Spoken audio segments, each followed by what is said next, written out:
Veterans Eminary, and she's going to talk about resources in kind. Thank you, Aiden. Thank you. Good morning, everyone. Good afternoon. I'm going to get my slides on here.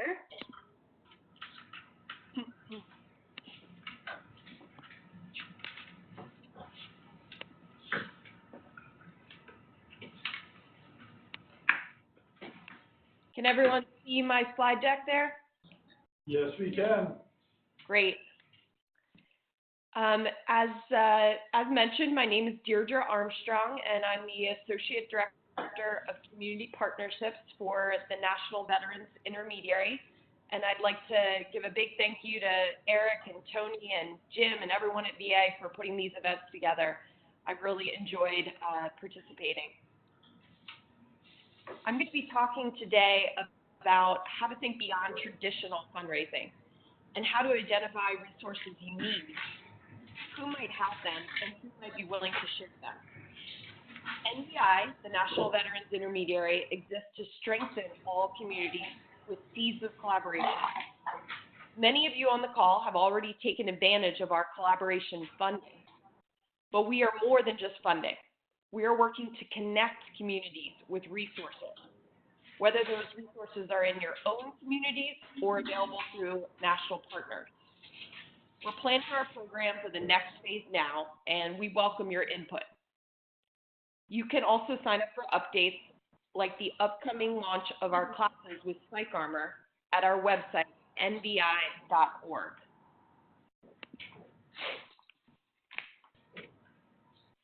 I'd like to start with a quote by the Stanford Sustainability Journal. I'll read it aloud for those of you who might not be able to see it. Collective impact efforts are most effective when they build from what already exists, honoring current efforts and engaging established organizations rather than creating an entirely new solution from scratch. I'd like to talk about how this seminal collective impact concept applies specifically to resources beyond financial grants and funding. Too often, we get stuck when it comes to fundraising because of substantial barriers to access. But if we reimagine that idea of contribution and engage stakeholders to contribute in new ways, we can build sustainability and increase our impact and establish a collaborative platform that will make our initiatives more attractive to funders in the future. I'm going to talk you through the traditional sources of funding and then lead you through options that may be available to you for no cost. I want to expand your concept of resources and show you how to access them.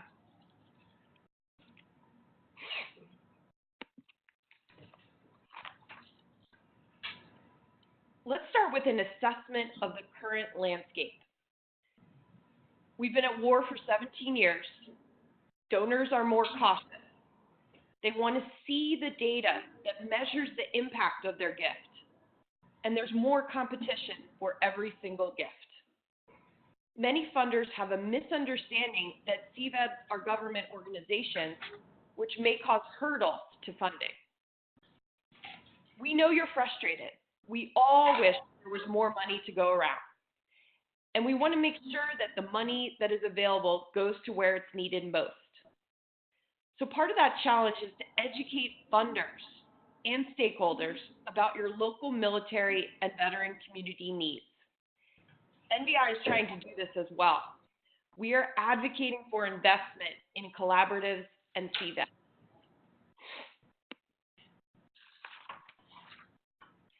I've listed some traditional funding sources here. There are several categories of grantors, and each organization within these categories has its own requirements, timelines, and donation limits. The bottom line is this: it takes time and investment to seek funding, and the reporting burden can be significant. And for all of these, you need to build in sustainability because the grants are for a limited period of time. Locally, you may also be competing with other social issues, but there's an opportunity to advocate for yourself into multiple funding streams, since veteran issues truly span the entire spectrum. Let's take a look beyond these traditional funding sources to identify other resources and other stakeholders who may be able to contribute. Everyone in our ecosystem relies on resources to run, but they also have resources to share. These traditional grant-making funding organizations have more than just money to offer. I recommend you start by surveying your community. Do you have a balanced mix of nonprofits, businesses, and government agencies? You may not have all of these in your collaborative, but this is a chance to invite new stakeholders into your work.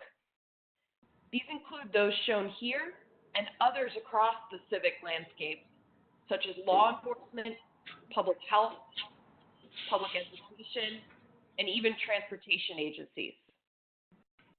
Let's take a look at examples of each type of stakeholder and look at the types of resources they may have and how you can use them.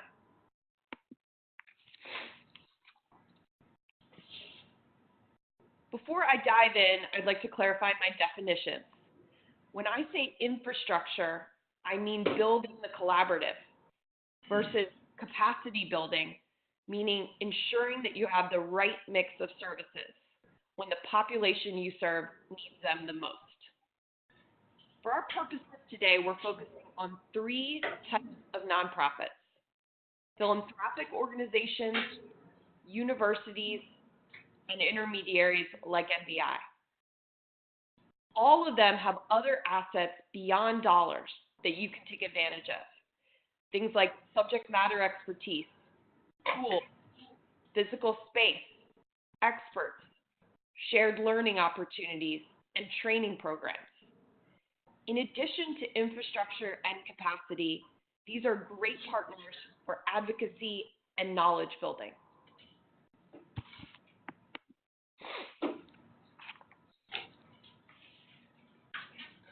Next, let's take a look at how businesses within your community can contribute. By businesses, I mean national corporations, consulting firms, law firms, and smaller companies.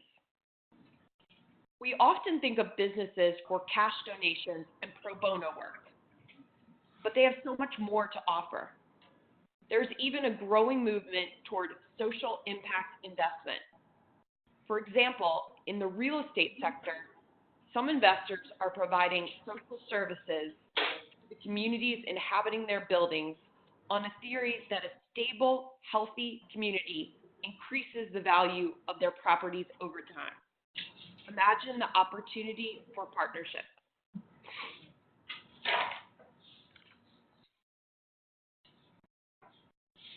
So now let's take a look at how you might be able to tap into resources through government agencies. We've seen 2 ways that local governments have provided funding outside of grants. One is to create tax levies to fund projects.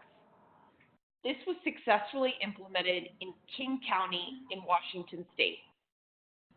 The other is to create actual budget line items to support the creation of a formal backbone organization. This is how the New York City Department of Veterans Services came into being, through the City Council's institutional support. Both local and federal governments also may be able to contribute subject matter expertise. They may be able to share service providers and open channels for advocacy. Both have a voice that can create urgency and convening power.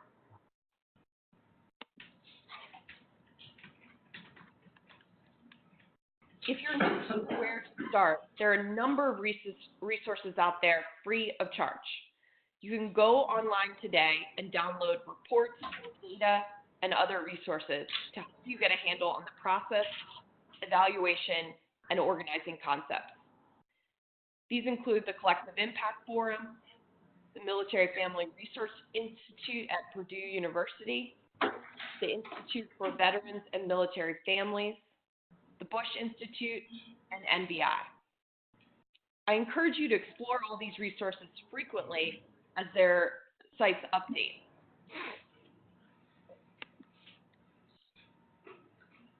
The Bob Woodruff Foundation is currently incubating the National Veterans Intermediary to harness, support, and amplify the efforts of all stakeholders to improve outcomes for veterans within and across all communities. The intermediary represents both public and private sector interests across all issue areas.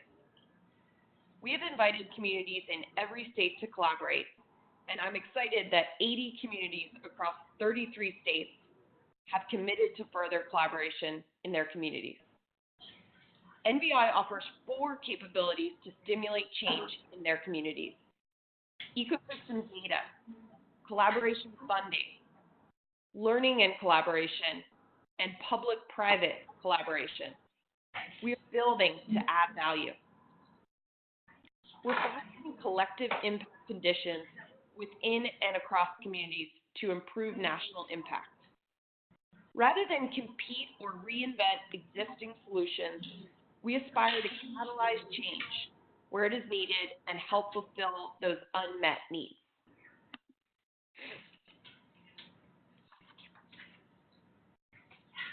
We always encourage collaboratives and CVEBs to establish a backbone organization because having that organizational structure in place supports all activities, and especially those related to procuring resources.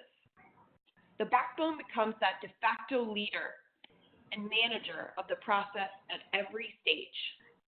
Setting up a backbone will establish defined roles and responsibilities, even if they are initially on a volunteer basis. So whether you are the backbone organization in your community or hoping to be, it will pay off to collaborate on fundraising and resource aggregation.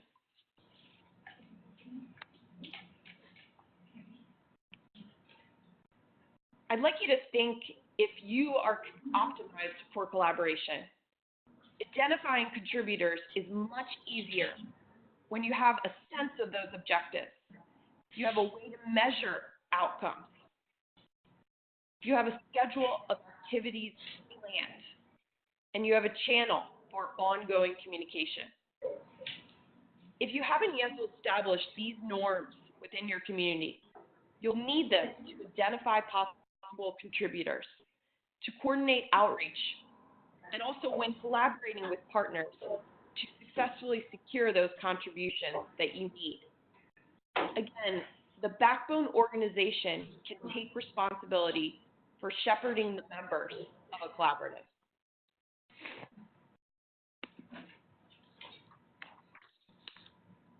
Here's a summary of what I covered and a few things I've keep in mind.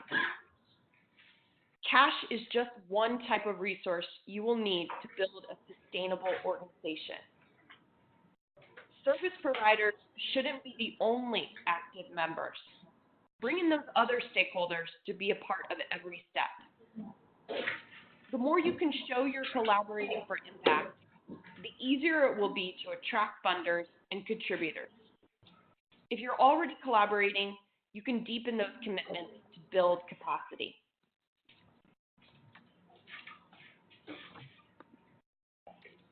I'll finish with a plug for NVI because I'm passionate about our mission to support CVEBs like you. We have collaboration funding available immediately, but I want to stress you'll get so much more. Data, articles written for you, learning opportunities, organized convenings, online and in person, where you can share knowledge. We're planning more hands-on programming for the next year. Please take advantage of nvi.org, which is built for you, and sign up for our email list to get updates on more capabilities and tools as they roll out. We'll publish this slide deck on our blog section so you can download it and reference it. That concludes my presentation. Thank you again for everyone's time this afternoon, and I welcome any questions as long as the schedule allows. Well, Deirdre, we appreciate the briefing. Again, we are trying to catch up with our schedule, and I apologize to everyone that we got off track a little bit. But again, everything that you provided for us, Deirdre, we will make sure that everyone is aware of and have a copy of your slide deck to move forward with. Great. So we do Thank you so thank you much. for your presentation. Thank you, Deidre.